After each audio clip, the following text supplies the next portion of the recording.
There is a form of hostility that does not declare itself. It does not announce its arrival, nor does it present itself with the clarity of open opposition. It enters quietly, almost politely, and for that reason it is often misunderstood. It smiles, it agrees, it avoids direct confrontation, yet it leaves behind a subtle tension that lingers long after the conversation has ended. Many people fail to recognize this pattern at first. They sense discomfort, but cannot easily identify its source. They replay exchanges in their minds, searching for a specific word or phrase that might justify their unease. What unsettles them is not what was said, but what was implied. The hostility was not explicit. It was atmospheric. And because it was atmospheric, it is difficult to confront directly. The Stoics were acutely aware of this type of human dynamic. Although they wrote in a world very different from our own, they understood that not all conflict arrives openly.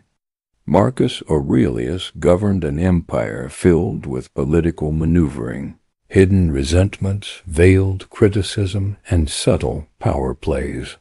He did not imagine that his greatest threats would always stand in front of him with swords drawn.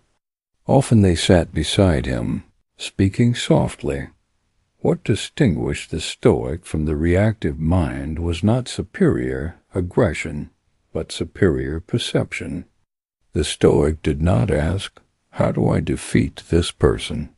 He asked, "What is within my control in this situation?" And this question immediately changes the nature of the struggle. When dealing with passive-aggressive individuals, the instinctive response is emotional interpretation. A comment is made, perhaps lightly, perhaps with plausible deniability, and the mind begins its work. Was that meant as criticism?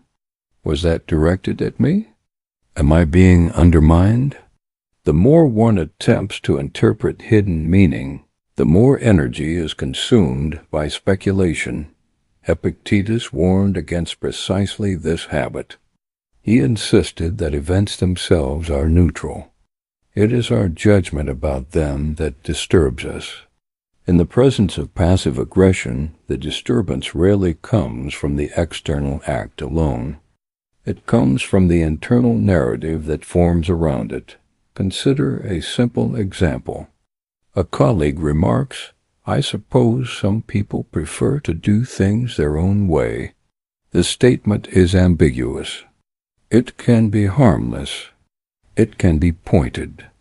The listener, however, feels the sting of implication and begins constructing an internal defense. Explanations are prepared. Justifications are rehearsed. Emotional energy is mobilized, yet nothing concrete has been accused. The Stoic would pause at this moment.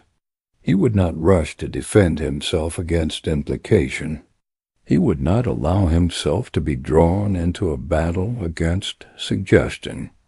Instead, he would narrow his attention to what has been explicitly stated.